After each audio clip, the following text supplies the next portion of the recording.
jump at his beck and call. Ooh, but you won't need no harem, honey. Good evening, everyone. Here we are for another performance from the Duncan Showroom. Most often it's music, but tonight it's storytelling. Something that's become quite popular with what we're doing, and we're getting audiences out, and we're getting people watching online. We had 50 people watch last week. That's pretty damn cool. And storytelling is a wonderful thing to have happen. And speaking of storytelling, I had someone the other day come out to me and offer me a gold-colored Toyota Echo, 2004, 2005. They're the best, one of those, it's like a Honda Civic of its time, right? Wonderful little car, small. I fit into it, barely. But it's kind of a neat thing, right? So she said, you could have it because I don't want to know where I ended up buying another car because this one had a few little problems. And it was just like, I just decided I wanted to get a bigger car. I said, okay, great. I'll take it. So I checked it out. We got it started, brought it over here. All right. So the next day, I went down to Victoria because it was a Tuesday, and that's where Value Village is. And if you're not aware of Value Village, where on Tuesdays you get a third off if you're over a certain age. And the nice thing is, even at my age, they still question you. Do you have ID? Oh, come on. They told you to say that, didn't they? But anyway, I have a little red 2005 Echo, which is a standard transmission. So I went down there and thinking, oh, this is great. Things are looking up. And I find a few things that are really neat. And I turn around and visit a friend that I hadn't seen for 50 years. That was days going even finer. I get in the car and I start to drive back. And all of a sudden, in this little 4-cylinder car, it's now become a 3-cylinder car. And that's when you're starting to go up the Malahat and you're going, oh, this is the wrong time for this to happen because you just like you don't want to be that car on the side of the road that stops everyone coming over the Malahat. But I got home and everything's okay. And I managed to get that car fixed today. I wasn't planning on spending that kind of money, but I got it fixed. But the thing that looked at me was, I'm driving up over the Malahat, oh, this is ridiculous. I found a solution for a problem that hadn't come yet. And it's kind of like proactive, we were calling it proactive manifestation. Hey, isn't that, somehow or other, before I got the problem, I had the answer. That's like, it has not happened to me before, but today, this week it did, so I feel so nice. Lee Porteous, by the way, for those that are watching, is the person who brought this whole idea of bringing storytelling here and seeing if we could do it. We've been doing it since before COVID, took a break during COVID, and we're back at it again. We've gone from Sunday afternoons at 3 to this wonderful evening thing, which is just working out a lot better for us, for a lot of people concerned on a Thursday night, the first Thursday of every month. And as a matter of fact, for the 39 days of July this year, storytelling is going to take place on the first Thursday of July. July 2nd in the park at 6 o'clock, but only for an hour. So we're going to introduce storytelling to a whole bunch of people that the last year we did it, people listened. People came out and they were very attentive. So this is a movement. This is the revolution. It's about storytelling, okay? Let's win the world over. Lee Porteous, you take it away over here, and let's get this show started. Get a big round for Lee, please.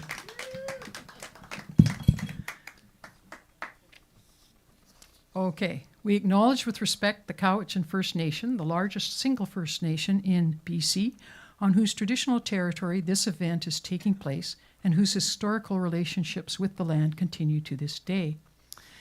I've called our collection of stories tonight, Friends and Some Others.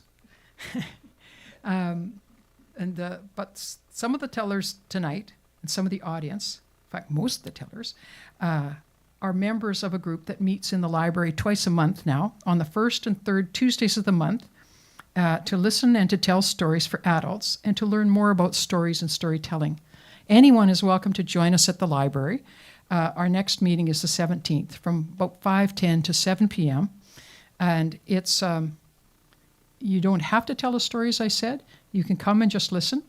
And there's not an audience except ourselves.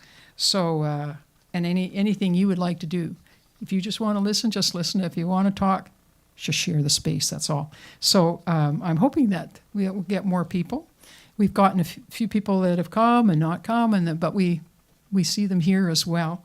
And there is really nothing quite like finding that story that you want to tell, finding that story, and then giving it to people. The applause is good, but that's the good part, I think. And on, of course, the first Thursday of each month, Longevity John gives us the time, and Ted Cadillac, the tech support, to tell our stories here at the Showroom. I want to say, as I say every time, I'm very grateful to Longevity John for his unwavering support of storytelling for adults, and to Ted Cadillac for his patience and skill recording and posting our evenings, and to both of them for their support for storytelling by adults for adults. Thank you, you two. So I'm going to call up one of my colleagues from the Victoria Storytellers Guild, Anne Wilson, and she's here to tell a story, a personal story. And I've put her on first because, although she's told longer than most of the people who will be getting up tonight, she is still what we think of as a beginner. It's only 3 years. It took 4 to get through university, right? So if you'd like to come up, Anne, and give us your story. Thank you.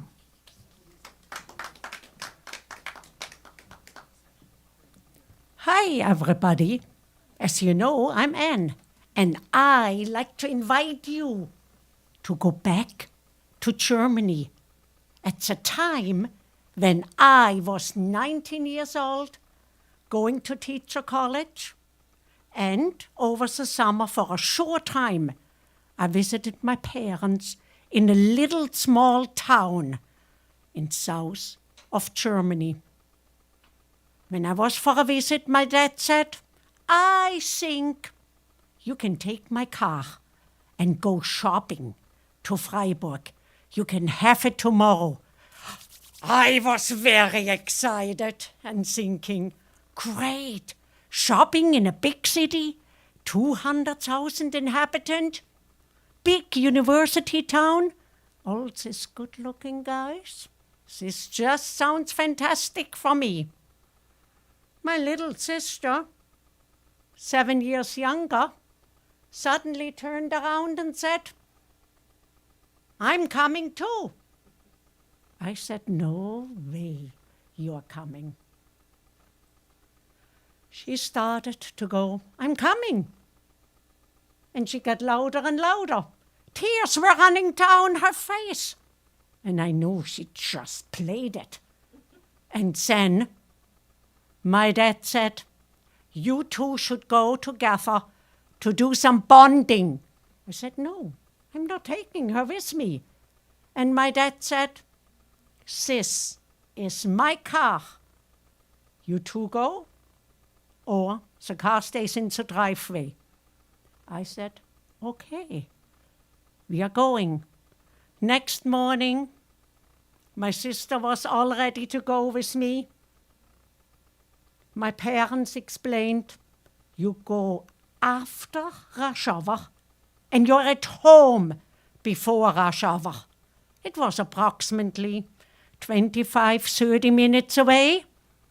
And then my mom came over and handed me some money for snacks and a lunch in the big city. My sister saw it. She was quite excited. And then we hopped in the car and off we went. After 20 minutes, we arrived in the outskirts of the town. We parked the car as requested. I needed to save money. I mean, I was a poor university student. And we walked into town. I walked very quick. I didn't want to waste any time shopping. My sister was behind me screaming, my legs are shorter than yours. I can't walk so fast. After a while, we arrived downtown, close to all the stores. And then my sister said, I'm hungry. I always get a hot dog when we arrive. I said, you just had breakfast. I need to go shopping. Nope, I need food. So we walked to a little stand where you get hot dogs, sauerkraut, mustard and all this. And my sister started eating. Took her forever to choose this little hot dog. And then we went shopping, in and out of stores.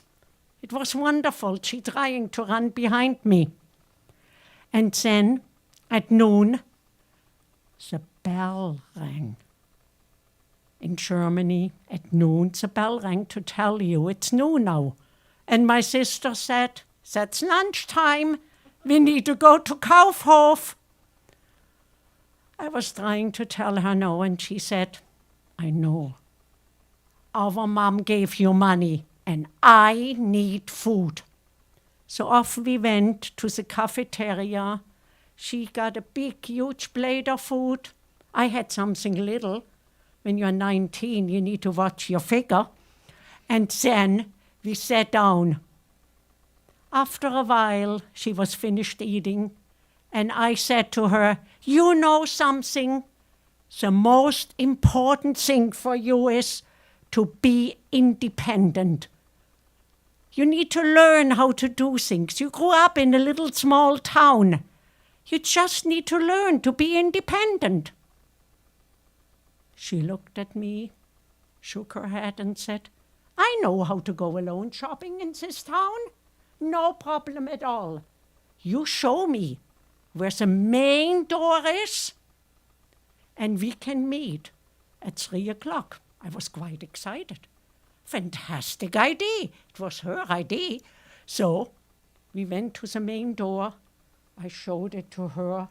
We compared our watches. At 3:00, you're at the main door. This gives us enough time to drive home. She left, I left, did some shopping, and at 3:00, I came back to the main door. I looked to the right, I looked to the left, I waited for a while. No sister. I really was starting to get all annoyed. How can she, being a German, be not punctual? At 3:00, we said. I waited and waited. She wasn't coming. I walked one end to the next end of the door, looked all over around. I couldn't get her. Nowhere to be seen. And then suddenly it came to me. Perhaps she isn't late. Perhaps she get lost. Doesn't know where to go. I started suddenly sweating. I started suddenly getting pale. My heart was beating. And I felt quite worried, thinking, perhaps she got lost. I was running back and forth, looking, searching for her. She was nowhere to be seen. I was waiting and waiting. And I'm telling you, this was the longest 25 minutes in my life. And then I was thinking, what should I do now? I can leave and call my parents. I had their car. But perhaps if I see a police officer, I can ask him to look around in the neighborhood. And after a while, far away, I did see a police officer, big, tall guy, coming towards the main door. And then, when the people moved away, I saw he was holding somebody. And the person he was holding was my little sister. They came over to me, And my sister said immediately, I waited on the other side. And then I asked the police officer, and he said, I bring you to the main side. And here we are. And she said, you see how independent I am? I know what to do. The police officer looked at me, stared at me, and he said, I can't believe it. You leave this little one all by herself in a big town, and she's coming from 3,000 inhabitants? You better learn what to do with your sister. My heart was still beating. I still was quite pale. And then I said, thank you for bringing her over. And then off we went, running to the car. I was late already. So we got to the car. Rush hour started already. And we drove to my little town. Cars was passing me. Each time a car passed, I said to my sister, you tell Mom and Dad, heavy traffic. A minute later, next car passed. They drive very fast in Germany. I said again, heavy traffic. And then after a while, we arrived in our little town. I was really late by then. We turned the corner. I saw my family house. And I saw somebody pasting up and down in the driveway. I know, it was my mom. She saw the car. She was pointing at the watch. I knew this meant you are late. I parked the car in the driveway. I said to my sister, heavy traffic. She jumped out of the car, started dancing and saying, I'm independent now, I'm independent now, I'm independent now. My mom looked at me with her big, huge brown eyes.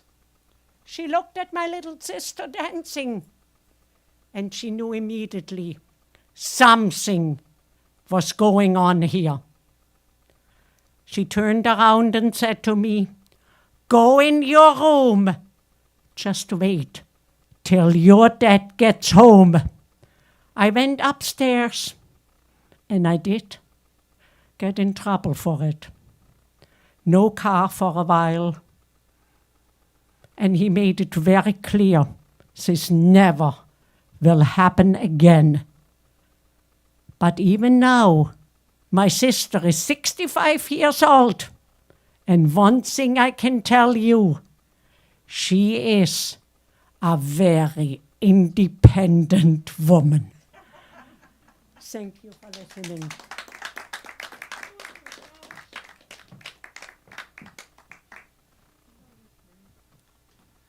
Thank you. I have two younger sisters. Double the exasperation, right? I've read that when they're looking at personalities of your order in your family, that they can see that the oldest, there is a sort of difference of personality. Can't quite identify it for the younger ones. And that's wise, wear and tear on us. And our next teller is Kate Reynolds, and she's going to tell us the woman who ran off with the bear. Kate is one of our inspirations at our meetings in between here, because she helps us with they're called icebreakers, but because of her, we get to imagine different things we wouldn't have thought about telling the rest of us. And I really look forward to it every time. What is Kate going to have us do today? Let's see what she's going to tell us today.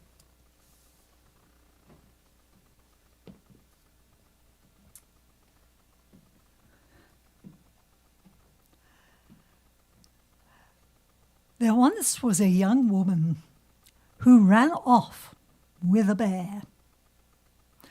Now, this young woman was also a princess. She lived in a castle with her father, the king, and her mother, the queen, and 2 older sisters. Now, the sisters were very happy living within the confines of the castle.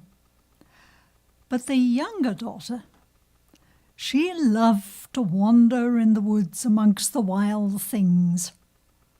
And there was one day when she came across an enormous white bear lying on his back and holding a golden wreath.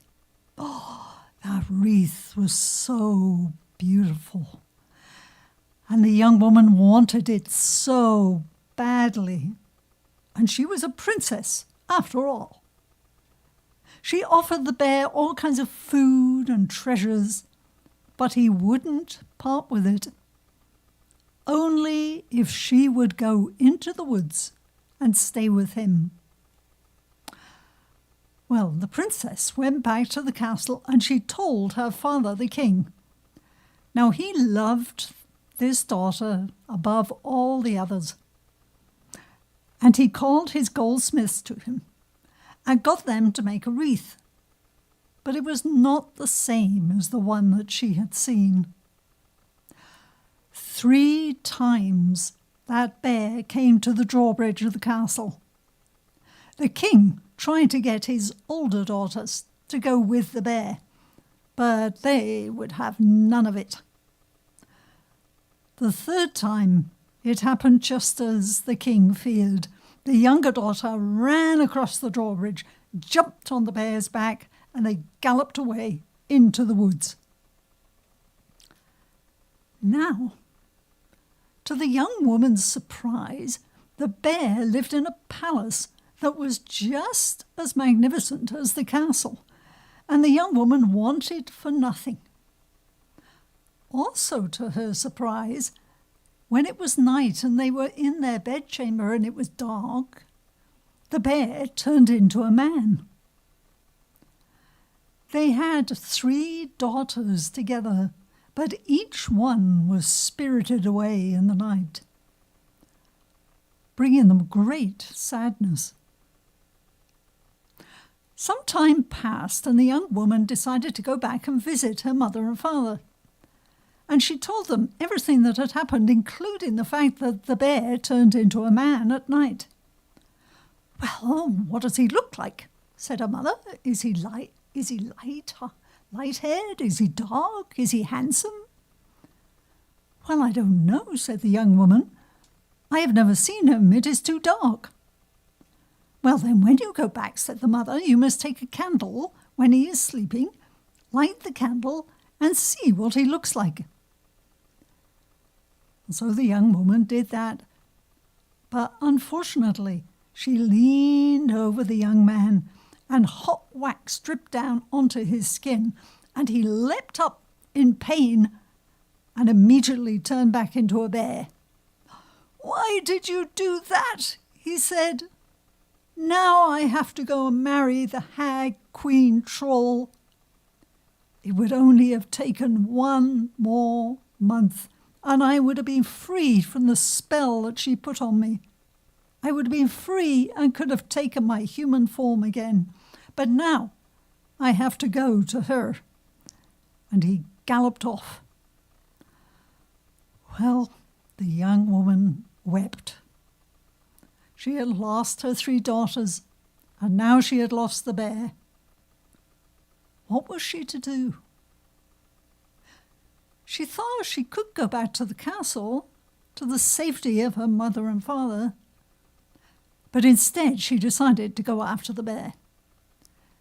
Many days she travelled. And one day she came to a clearing where there were 3 little cottages, 3 old women and 3 young girls. And they gave her 3 gifts. One was a pair of scissors that when you snipped in the air would produce clothing. The other, there was a goblet that produces that produced any kind of drink that you would like. And the third was a piece of cloth. When you shook it, it would produce any food that you asked for. The young woman thanked the old women and went on her way. After more time, she eventually came to the ice mountain where the Troll Queen lived. But the walls of the mountain were sheer ice. How was she going to get up there? But at the base of the mountain, there was a little cottage where a blacksmith lived with his family. So the young woman went in, and using the gifts, she gave the family clothing and food and drink, and in return the blacksmith made her a pair of iron claws, and she used these to climb up the mountain. And when she got to the top, she was on a snowy field, and not far off was the Troll Queen's palace. When she got there, it was all hustle and bustle. Everybody was getting ready for this wedding. And so the young woman went to the Troll Queen and gave her the goblet and said, "You can use this goblet to give your guests anything they want to drink. But in return, I want to see the young man when he is sleeping. I hear he is very handsome." Well, the Troll Queen took the goblet, but suspecting some trickery, she gave the young man a sleeping potion, so that when the young woman went into the bedchamber, she could not wake him up. Second night, it was the same. But this time, the young woman cried so bitterly that the servants heard her, and in the morning they told the young man. He at once knew who this was.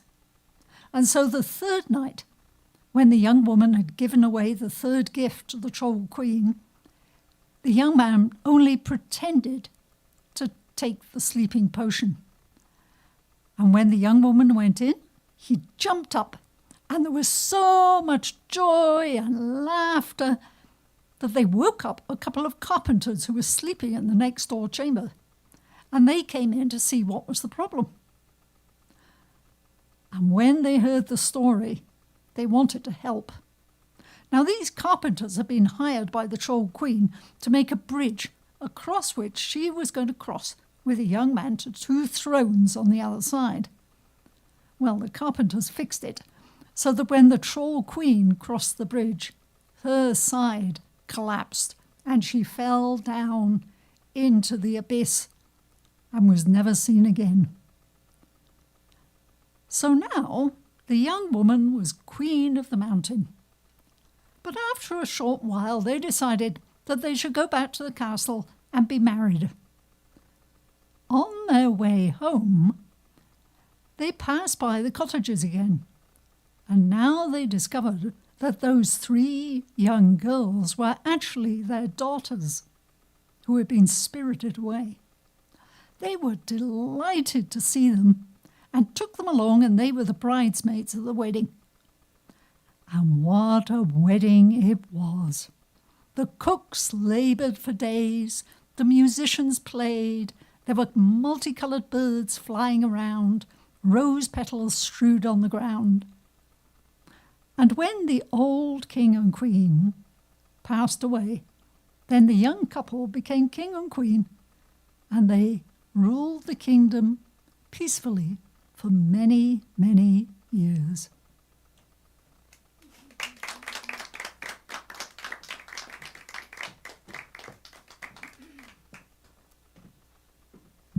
Now I've had a chance to hear the story twice because we heard it over at the library too.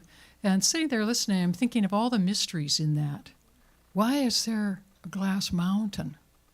You know, how come the daughters were taken away? Why were they not introduced the first time? It's sort of like it's come out of this whole land and this whole landscape of things that happened. And, I sit there and think, I wonder what this meant to somebody sometime. But it's such a fantastic story. Love to hear. And there's quite a few versions of it as well out there. So every time you hear it, there'll be something a little different that you're not expecting. So I recommend it. Our next teller is Bridget Larson, and she's going to tell us The Nightingale. Now, Bridget, as you will be able to tell from the way she speaks, this isn't her first country she's occupied. And what she does for us, really, is she has that whole background from Denmark, especially Hans Christian Andersen's stories, which she understands, I think, better than we do. And so I think this tale comes from that as well. So I can just say that she came to Canada via Alberta. She lived in the Okanagan for a number of years, moved to the island in 2009. When she retired in 2016, she moved from Sydney to Duncan, and this is where she found her forever home. Thank you. Now, if this lady is a beginner, then I am a real greenhorn because I just joined in the summer. So this is the story about the nightingale. And in China, they have an emperor. And of course, the emperor is Chinese. And all the people that is in the palace and that works for the emperor, they are also Chinese. And this story is an old story, and it must be told so it's not forgotten. But in the palace is built of porcelain. It's the finest shining porcelain. And if you touch it, you have to be very careful because it's so fragile that it can break. And around the palace is the most beautiful garden with flowers. And some of the most beautiful flowers have a little bell so that when you walk past the flower, it rings so that you don't miss it. And the garden goes forever and ever. But the gardener has never been to the end. But if you keep going, you get to the forest where there's these tall, magnificent trees. And then you get down to the ocean, a deep blue ocean.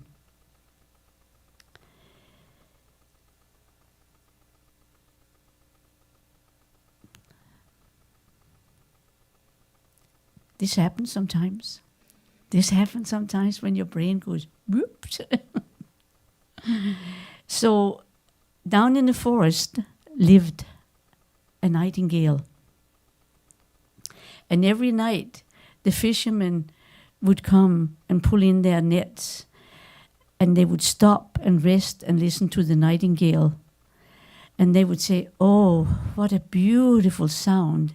And then they would get back to work. And the next day, they would come back and they would stop and they would listen to the nightingale and listen to this beautiful, magnificent song. And big ships would come and go underneath the trees and they would listen to the nightingale. And they would get back to their homeland and they would tell about the castle, the garden, and then, of course, the nightingale. And books were now written about the nightingale and the palace and the beautiful garden. And one day a book came to the emperor, and he was sitting in his on his throne and reading the book and reading all the beautiful things that people was talking about his palace, how beautiful it was, how beautiful the garden was, and all the flowers and the forest. And then there was this bird that sang so magnificent. And he was wondering, how could there be such a bird in my garden and I don't know anything about it? How could that be? So he called his governor, and he was a very posh and fine governor that if anybody talked to him that was below him, he just said, "Pff." That meant nothing, right? So the emperor says, "I don't understand. I am reading these books and they're talking about the garden, and they're talking about the bird. And how could it be that I don't know that there's a bird like that in my empire, but the whole world knows about it? And the governor says, I have never heard about that bird. I don't know anything about it. That must be fake news somebody has been written about. But the emperor says it can't be, because this book is from the emperor of Japan, so it must be true. And I want you to go out and look for that bird, and I'm going to hold court tonight, and that bird has to come and sing for me. So the governor, he runs around the castle, up and down the stairs and hallways, and asks people, but nobody knows about the nightingale. Nobody has ever heard about it. So he goes back and tells the emperor that nobody knows about the nightingale. They've never heard about it. And he says, well, it talks about it in these books, and you better go and find him, because if he's not here by nighttime, you're all going to have your tummies paddled after dinner. So off he runs with half the staff of the castle, and they run again around, and they come to the kitchen, and they see a little girl, and they ask her if she had ever heard about the nightingale, and she said, oh yeah, I know about the nightingale. At night when I'm finished work, I'm allowed to take leftovers down to my mom that lives down by the ocean, and on the way back I sit under the trees and I listen to the nightingale, and it is oh so beautiful. And the governor says, well, you have to take us there. I promise you, you're going to get a full-time job as a cook, and you will even be allowed to sit and watch the emperor eat. So she takes them all, half the staff of the palace and the governor, they get through the flower garden, and they get to the forest with the tall trees, and they hear a cow, and one of the staff says, oh, listen to that sound. Is that it? And the little girl says, no, that's a cow. There's a long ways yet. So they carried on, and they get to the lakes, and there they hear the frogs croak. And the minister says, I recognize that noise. That sounds like the church bells. No, the little girl says, that's a frog. But we are there pretty soon. So they carry on, and pretty soon they come to the ocean where the trees are. And she says, this is where I sit and listen to the nightingale. And look, up there it is. And it starts to sing. And they all look up. And they wonder, how can such a little gray bird have such a beautiful sound? And the governor says, it must have been singing so much for fine people that it lost all its colors. And they look at the little throat that is vibrating when it's singing. And the little girl tells the nightingale that the emperor would like it to sing for him. So the nightingale sings, thinking that the governor is the emperor.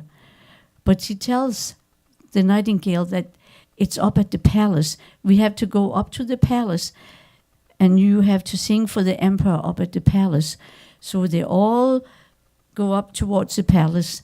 And at the palace, it is so busy. Everybody is polishing and shining, and flowers are in the hallways, and there's music, and the bells are ringing on the flowers, and it's a noise that nobody can hear anything. And in the hall, the big hall, there sits the emperor on his throne, and beside him is a golden stick for the nightingale. And they come in, and puts the nightingale on the golden stick, and they start singing for the emperor. And tears are running down the cheeks, and the little nightingale sings, and they have this flirtations between the two. The nightingale sings, and the emperor cries, and all the servants are around, and they're all in awe over this little bird. And the emperor offers the birds to stay at the palace. And the nightingale says that I actually do best out in the forest, but if it makes you that happy, I'll stay here. So it gets a little cage, and it will be allowed to go out twice a week, or twice a day, and once a night. And it has its own servants, and they all have a silk thread that hangs on to the bird, so they so it doesn't get away. And that goes on for a little while. And one day there's a parcel that comes in the mail. No, there's a parcel delivered to the emperor, and it says Nightingale. And he thinks, oh, maybe the Emperor of Japan has written a new book. But when they wrap it up, open it up, there is a music box as a nightingale, covered in emeralds and diamonds and beautiful gemstones. And when they wind it up, it sings like the nightingale, and the little tail is flipping. And they're all so amazed by this little bird. And the emperor hopes that now the two can sing duet. But they soon learn that the music box can only sing one song, but the real nightingale can sing more. So the nightingale flies away while they're playing the music 33 times, and now the emperor thinks that maybe we should listen to the real bird. But nobody knows where the bird went. And they all get so mad. The emperor has treated it so well.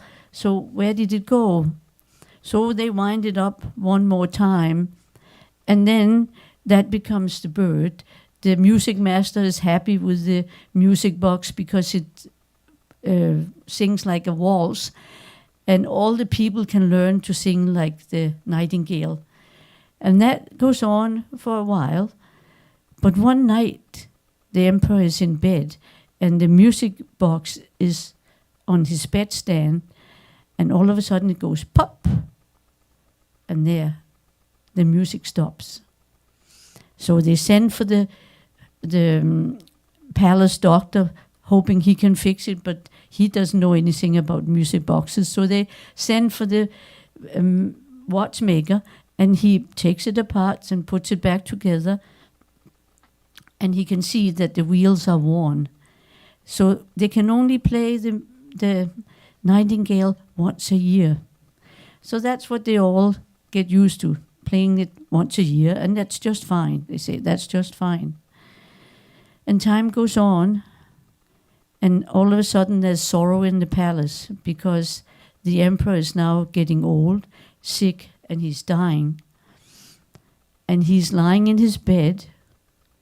He's all gray and white and cold and stiff, and all the servants are looking for a new emperor. In the meantime, he's just lying in there, and all of a sudden he feels like a heavy pressure on his chest, and he opens up his eyes and he sees death. Death is sitting there with big hollow eyes, the crown on his head, the sable, and a banner in the other hand. And in all the curtain folds, there are faces, ugly faces, sad faces, mad faces, and they're screaming at the emperor all the bad things that he has done. And death is just sitting there. And the emperor says, play music, play the drums. I don't want to hear it. But there's nobody to turn the music box. They're outside talking to the new emperor. And all of a sudden, there's a sound coming from the window. And it's a little nightingale.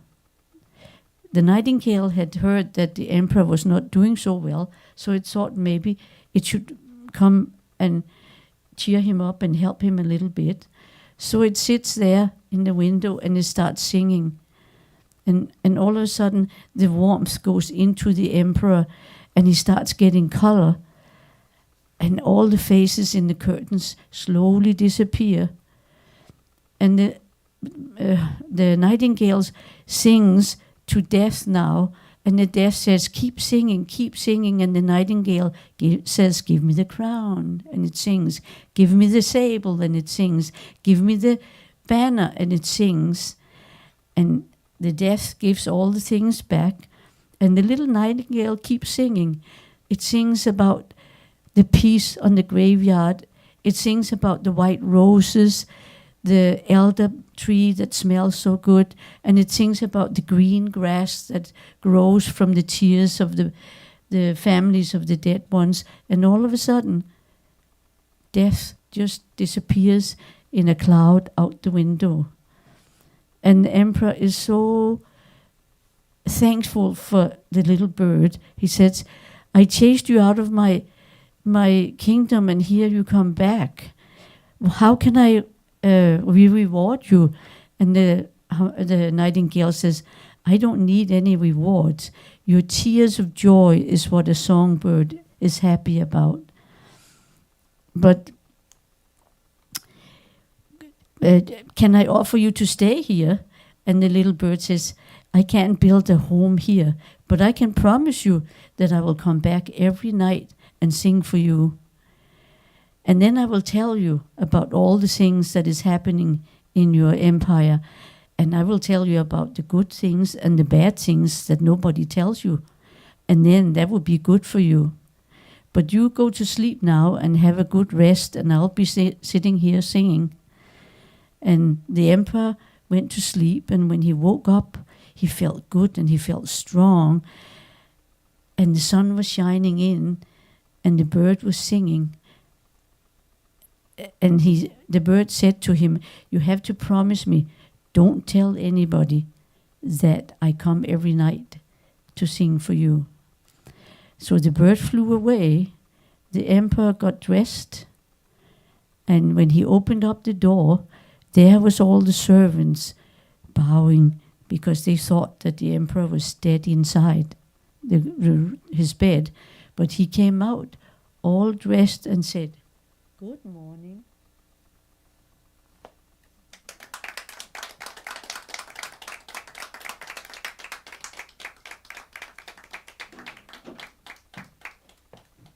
She's stubborn. What do you mean stubborn? Stubborn.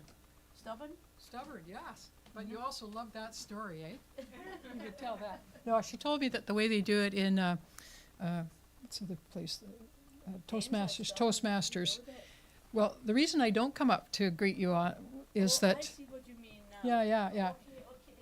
That's because if I did that, people would see me moving, and then they'd take their attention off of you. So it's all about you. Just the way it's set up here. Yeah. Anyway, well, thank you. That is a very difficult story, and thank you for bringing it to us. It's a very complicated story. And it makes me wonder, because I hear about stories with nightingales, but I've never heard one.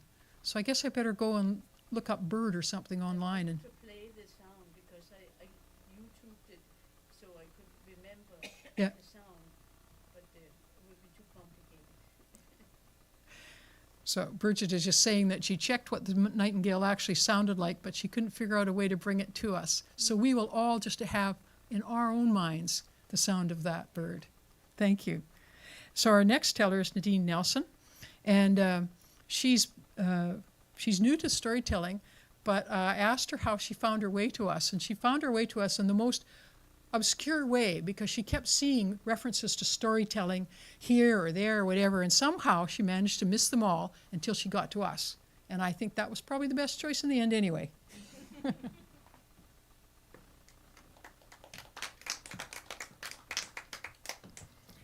Good evening.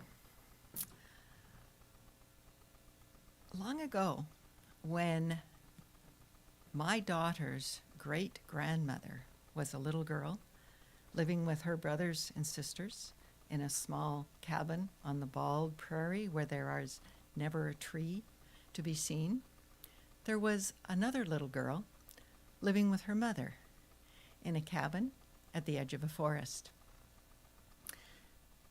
In the front of this cabin was all garden. This little girl's mother was an amazing wizard, really, with plants. She could get almost anything to grow. And that was good because she lived far away and needed to feed her daughter and herself and make ends meet, as they say.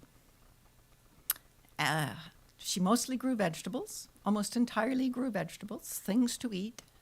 There was a few flowers, but because there were so many flowers at the back of the cabin, she let them grow there. So in the field at the back of the cabin was grasses and flowers of different colors and assorted pieces. There were rabbits, there were deer, there were snakes and lizards and various kinds of things that lived in the yard at the back. And this little girl, who unlike the great-grandmother, did not have many brothers and sisters, her friends were the deer and the rabbits and the lizards. So one day, while she was in the front yard with her mother, planting, digging, weeding, up comes a man on a horse, quite quickly, riding quite rapidly, coming to a screech, however horses screech, to a halt. And the fellow says, please, you must come quickly. My wife is in labor. The baby is soon to arrive. Now, this little girl was used to her mother being somebody who went to catch babies. And so while her mother gathered her things together, the little girl got ready to stay for a while on her own. Her mother gave her her usual warm hug and kisses on each cheek before she said, now be good, my darling, take care of yourself, and remember, don't go into the forest, for that's where the gunny wolf lives. Yes, Mama, I won't go into the forest, because that's where the gunny wolf lives. You can tell the little girl had heard this before many times. So off she went to play in the backfield while her mother went off to catch a baby. While after she had played for quite a while with house and tunnels and forts and various kinds of things, she decided that she was going to pick up flowers for her mother. And so she picked a little flower here and a little flower there. And if you know anything about how flowers grow in meadows, they don't grow together in nice clumps the way they do in the flower garden. They scatter themselves all about. And so this little girl needed to dance from flower to flower. And seeing as she loved to dance, that was an easy thing for her to do.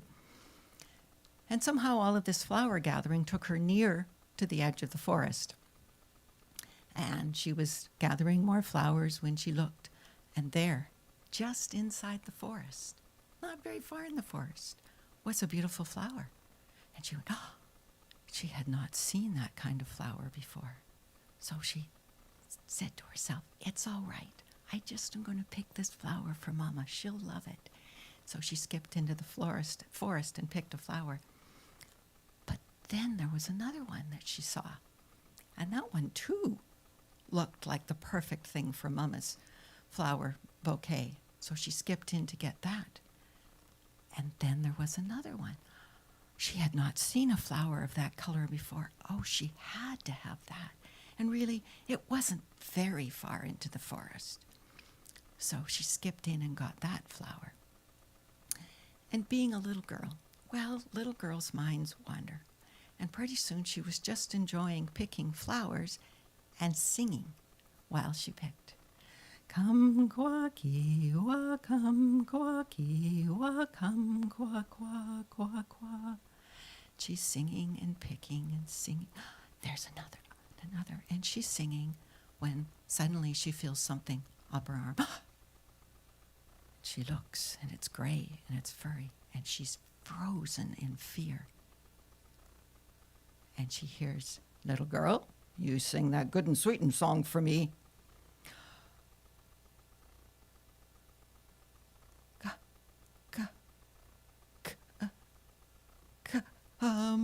Quacky, wa, come, quacky, wa, come, qua, qua, qua, qua.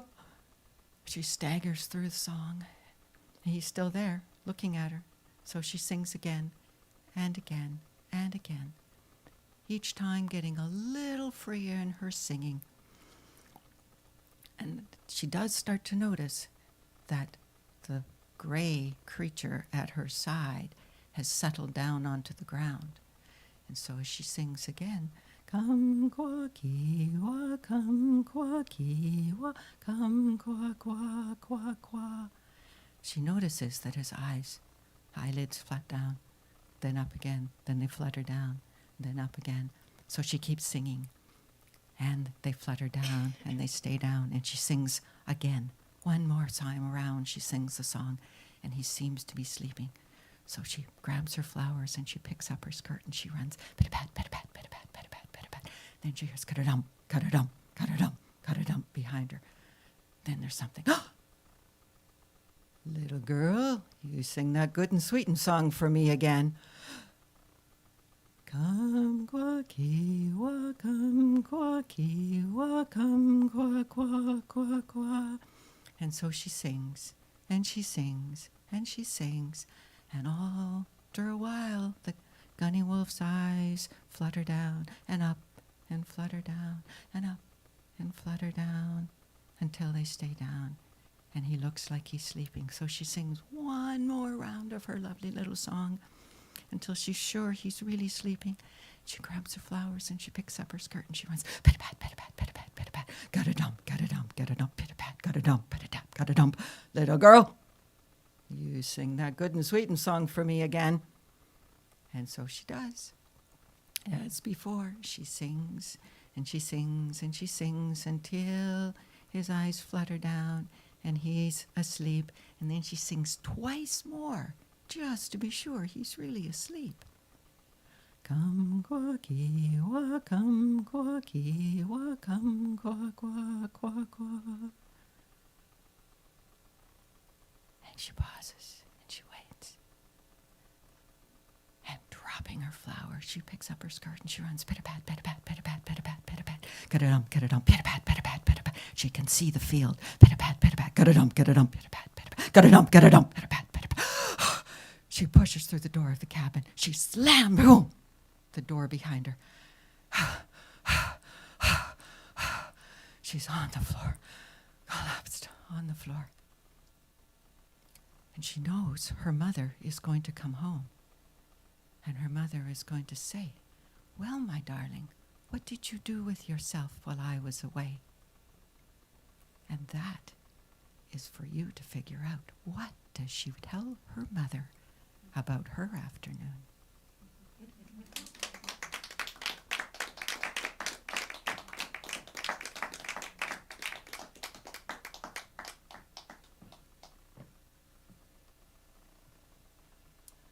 You know, I've been reading stories and looking for stories and listening to stories for a long time, and I had heard of that story many times, but that's the first time I've actually heard it told, so thank you very much.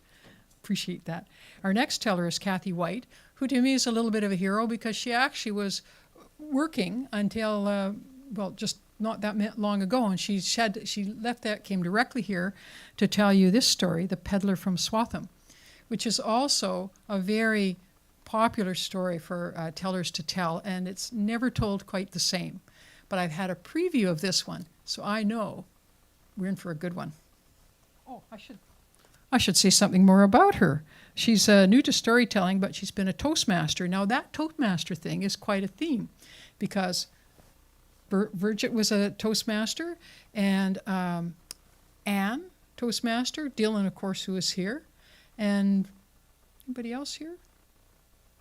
Dylan, who isn't here today, also. So I'm really glad to be getting the pick of the crop from these Toastmasters.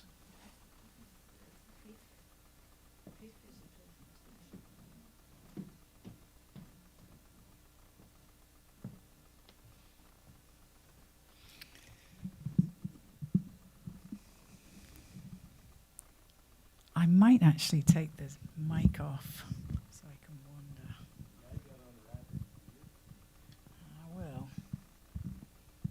There we go. All right. So my story begins with a dream. The story is called The Peddler of Swatham. And of course, if there's a dream, we need a dreamer. And the dreamer is the Peddler of Swatham. Now, he lives in this little town called Swatham, which is spelt rather strangely with some F's and T's and H's.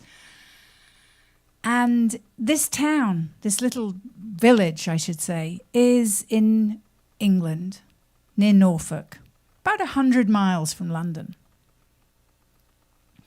Now, he's a simple man, and he's a peddler, which basically means he wanders around with a bag of wares on his back and he tries selling stuff from door to door, knocking on doors. Do you need any cream to make your hair longer and stronger? Do you need any lotion to put hair on your chest? Do you need any potion to make your hair curly? Those kind of things, which there wasn't a great trade in, but he did okay. Now it comes for the night of his dream. He goes to sleep and he doesn't sleep well. And he's been worrying about this and that and the fact that the potions and lotions and things that he's selling are not very popular and he's not doing very well. And in this dream, he has a message. He finds himself in London. He's never been to London. He's seen pictures of London. He's never been. And he finds himself in London, on London Bridge. And he hears the words saying, "This will be very good for you. This is where you will find your fortune." And he awakens with a startle. And he nudges his wife awake and he says, "Wife, dear wife, I've just had a dream. I've had a dream that if I go to London Bridge, I'll find my fortune." Oh, she says, forget your dreams. Just go to sleep, will you? What time is it? But he can't sleep, and he stays all night wondering. And the next day he wakes up and he's muttering, "If I go to London Bridge, I'll find my fortune. If I London Bridge, my fortune, all will be well. It'll be good. It'll end well."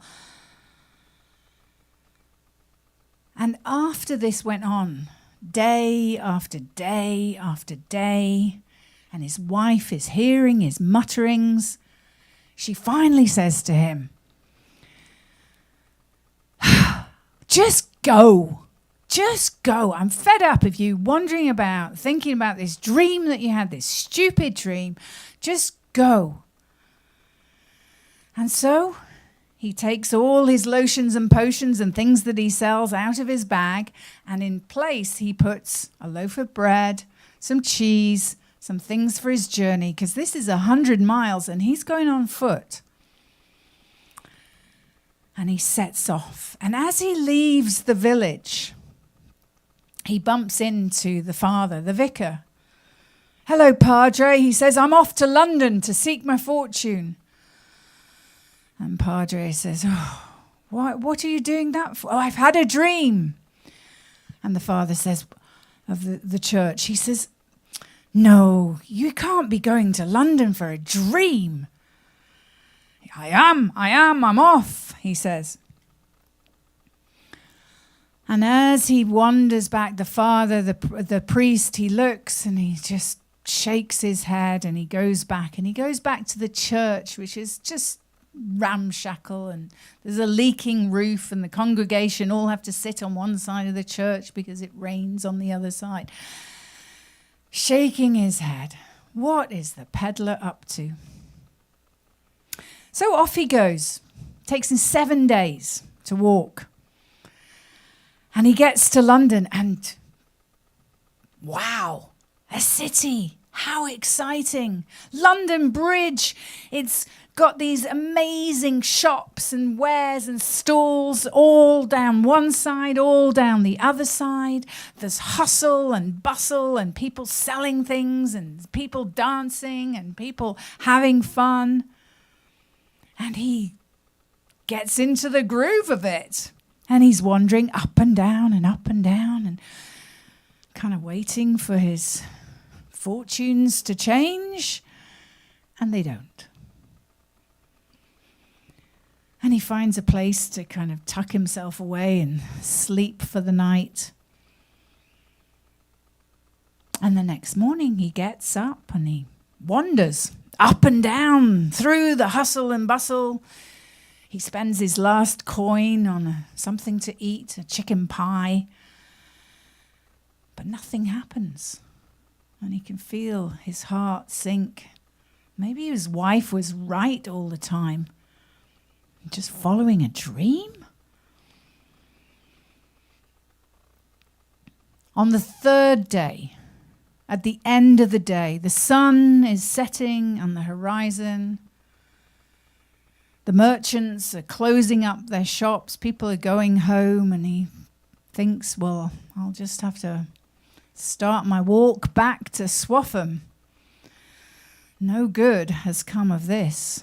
My dream wasn't much of a dream after all. And he starts walking off the bridge when he hears a noise, and there's a merchant at the far end. He goes, wait, sir, wait. I've been watching you for 3 days. What are you doing here? You haven't bought anything other than a chicken pie. Are you thinking of setting up shop? Are you a thief? What are you doing here? And the peddler turns to him and just thinks, well, I'll have to tell him the truth. The truth is, I'm here because of a dream that I had, that if I came to London Bridge, I would find my fortune. Well, the merchant has the same reaction as the wife. Dream? Oh my goodness, you've been following a dream and here for 3 days. What? Crazy. You know, I would be all over the country if I was following my dreams. Just last night, I had a dream about some place in Norfolk, some place called Swaffham, that if you find a pear tree in Swaffham and dig a hole, you'll find some gold. Isn't that crazy, he says, and he turns. The peddler's gone. The peddler is running back as fast as he can. He walked, he ran, he got there in 4 days, not 7, back to his house. Wife, he says, give me a shovel. And they start digging. They start digging under the pear tree, and sure enough, the pear tree in his own back garden, underneath, they found a pot of gold. They pulled it out. There was great excitement, great merriment. And on the pot, there was this strange inscription. They didn't know what it said because it was in Latin. The wife says, go find Padre. He'll come and tell us what the Latin means. And so the peddler goes to the church, and he finds the forlorn and despairing father who's still got a leaky roof on his church. He says, Padre, we need your help. You read Latin, don't you? He says, yes, I do. And so they went back to the peddler's home, and they showed him the pot. They had emptied out the gold and put it to one side. They showed him the pot, and it said, underneath me there is one with more. The wife and the peddler look at each other. They call the padre. They say, here, give him a shovel. And the three of them go out and start digging where the hole was, where they'd taken the first pot. And sure enough, there was a bigger pot with more gold. Enough gold to fix the roof of the church. The peddler and his wife lived well, but not grandly. And they made sure that not only the church was taken care of, but the whole of the congregation and the villagers, the orphans, everyone was fed and everyone was happy.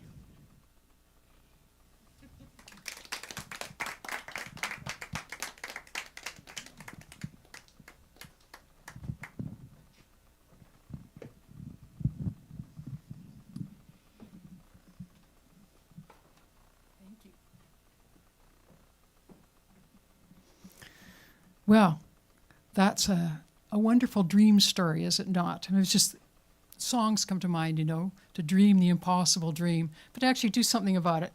Good for him. Anyway, so I always put myself last, not because I think I'm best, but just in case people go on longer and there's not enough time. And so I have a story to tell you. This is called the Bell of Atri. In the town of Atri, many, many years ago, because it is a real town, does exist. It's got beautiful buildings, medieval buildings and such. But in these days, the king lived at Atri. And he was not only a good man, he was a good king as well. And what he wanted to make sure is that all of his subjects lived well and got justice when it was needed. So what he did is he had a tower built in a square down the middle of town. And on that tower was a bell. From the bell hung a rope. And the rope went actually down to the ground because he wanted to make sure that even children could reach this rope. Because the point of this was, if somebody felt they had been treated badly, a wrong had been done to them, and they wanted justice, they could ring that bell. And the king had organized that there would be judges available too. A pair would come whenever that bell was rung, no matter what time of day or night or what day it was. And they would come and listen carefully, and they would adjudicate. Well, this was quite a novel event. And so when the bell rang, not just the person who was wanting justice, but townspeople would come too, and the judges as well. So people would hear what the grievance was, what the wrong was, and they would be able to hear both sides of it, and they could add in whatever they knew about it, if they knew anything. And there would be these judges who had been hired to be impartial. They were not the nobility or whatever. They were hired to be judges, and that was their job. It was very successful, very successful. If anybody tried to use it to their advantage, it was very clear. The townspeople knew each other. They knew the stories. And in fact, it was so successful that it started to fall out of use. There were not people who had that many grievances. Now, at some point, there was a stranger who came to town to settle there. He was a soldier, a very experienced soldier, and he came riding in on a magnificent, big black horse, a strong, athletic, intelligent, loyal animal. And they had been through the wars together, and that horse had saved that man's life more than once. He was brave, and he himself had been wounded. You could see scars on both of them from their times in the war. But they were successful, and so he came with his pay that he'd gotten over the years, and whatever he'd seized, as he was allowed to seize in the various contests. And he told everybody that he met, because of course, people wanted to find out about him. He's an interesting fellow coming to town. And he told them about his adventures, and he told them what a magnificent animal his horse was and how much he owed that horse. He owed that horse not only his life, but he owed that horse all of the fortune that he had, and that they could now settle down and live well. And so he bought a farm, and he built it up, and there was a barn that the horse was stabled in, and the horse was treated well. And he was healthy and happy horse, and everything prospered. But something changed in that retired soldier. He got to really enjoy it when his land made money. The money began to mean more to him, really, than how well the land was doing. He became more and more focused on that. And he began to do more trading that wasn't farming, more of a business. And he paid less attention to the farm, but also to his horse. And gradually, he began to resent anything he had to pay, especially if it was for the horse, because the horse wasn't contributing at all. The horse was getting older, was more decrepit, didn't need the horse for anything. And you could see in the horse, you just had to look at that horse, and you could tell he was not being fed well. He wasn't being brushed. He was moving more slowly. And gradually, the former soldier, he decided that he didn't need that horse taking up any of his resources. And so he threw him off the property and closed the gate. And so the horse would wander around the town eating the edges of by the road, just stumbling about. And people knew the story. They could see that horse. They could see that it was suffering. Well, then nobody intervened, though. I mean, his owner was a former soldier and not a happy or pleasant man to be making any complaints to.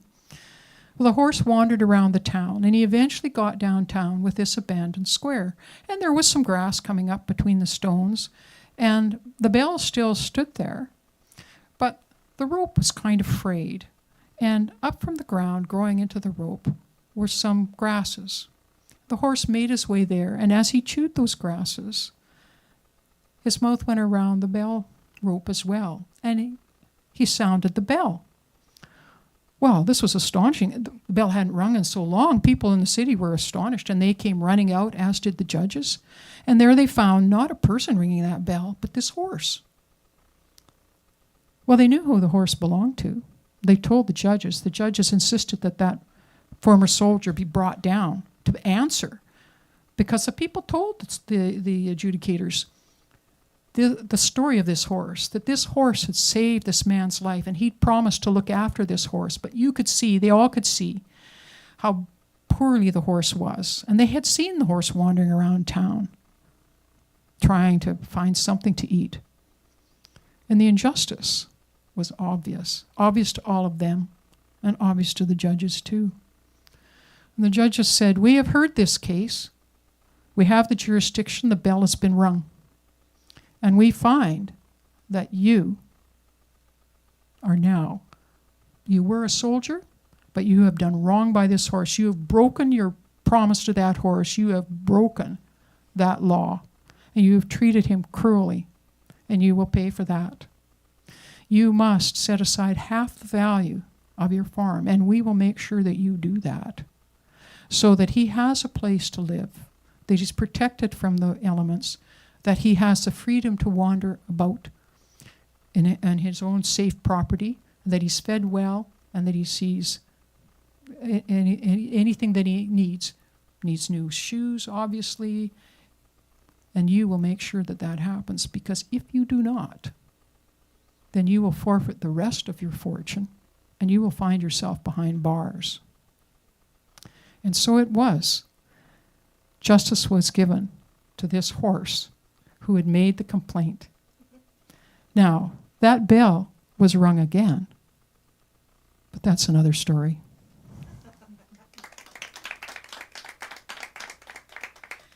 I have one other little story to tell you, but first I'd like Anne to come up here because I have a present for you.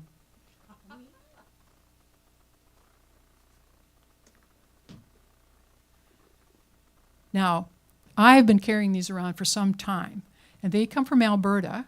They are used, but I think you will like them. So open them up and see what you got. Oh, here. Oh, golf ball. I'm a golfer. No, that's okay. Thank you very Yes, much. and so they're actually used, although you can hardly tell that. My brother-in-law and sister, they live right beside a golf course, and his entertainment is not golf. His entertainment is finding golf balls. So he's got racks and racks of these golf balls. So I thought, I know somebody. So I thought, I would reward you for your good story. Thank you.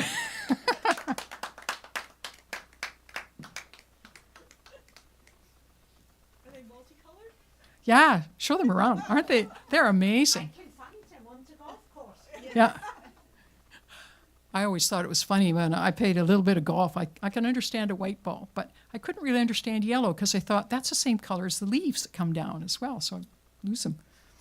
Anyway, this is a little story that I like very much, and I may have told it here, but I would say with Groucho Marx, if you've heard this before, don't stop me because I'd like to hear it again. So this story comes from the north of China, where the mountains are. And there was a monastery there, and there was a young boy who was learning how to write or paint Chinese. The characters, there are thousands of those characters. It's really hard work. And so as he was doing this, he began to feel really tired and really sleepy. So he put his brush aside and laid his head on his hands on his desk and fell asleep. And while he was asleep, he dreamed. And in this dream, there was a beautiful woman looking straight into his face and wearing a bright green glittery gown. She was lovely, but her face changed to fear, and she shouted at him, help me, please, help me. Well, he shot awake, and it was so real. He looked around, he couldn't see anything, went out the door, couldn't find her. Where was she? And then he noticed that there was a spider's web over in the corner, and it was vibrating a bit. So he went over to the spider's web, and there was a little green bee. So he freed the little green bee, and it flew around and around the room, and then it landed on his ink pot, walked along the ink pot, and then hopped down on his paper and did a kind of little bee dance, and then out the door. So he went and he looked at the marks, and written there perfectly was, thank you. And so I want to thank all of you. Thank you, tellers and you listeners. And also, of course, to thank Longevity John and Ted for this stage and this opportunity to share with you the stories that we love. And to thank all of you here and far who have or will listen to them and have gone with us to all these different places in the world and in the heart. And on your behalf, I want to thank all of you tellers. Thank you very much. It's so fun to listen to you when you begin your stories and when you finish them up here too. Our next show here is on April 2nd. But if there's anybody out there, or even here, who would like to come to the library and listen to the stories and maybe tell a few and hear a bit about storytelling, our next one is March 17th at 5 p.m. at the library here. And meantime, thank you again. I have loved it. I hope you did too. Bye now.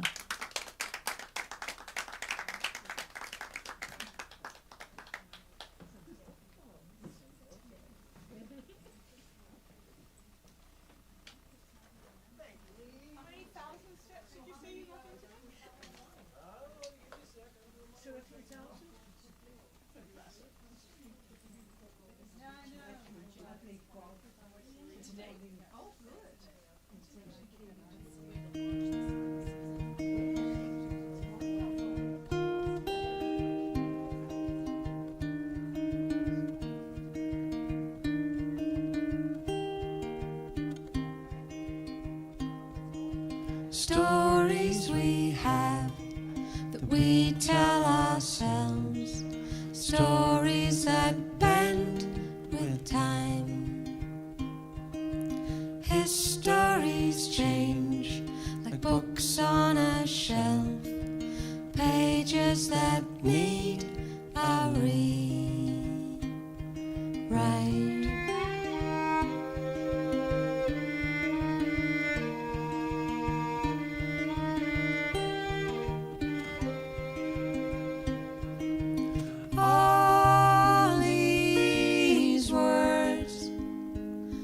These words we leave behind. All these thoughts are chased away by bottles of wine and stories.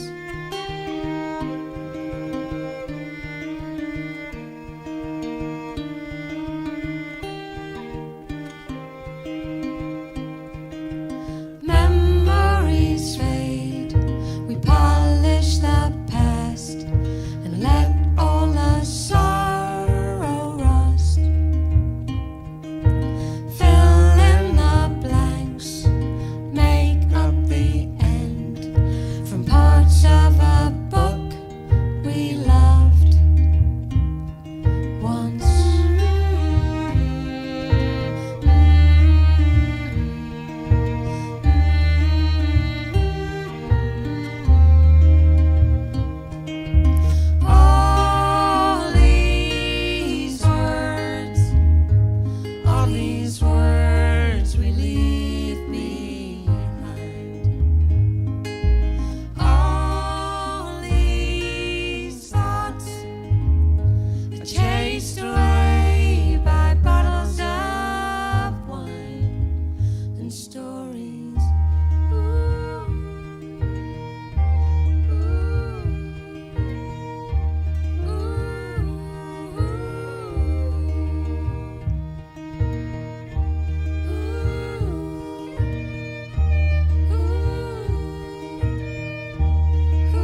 and stories.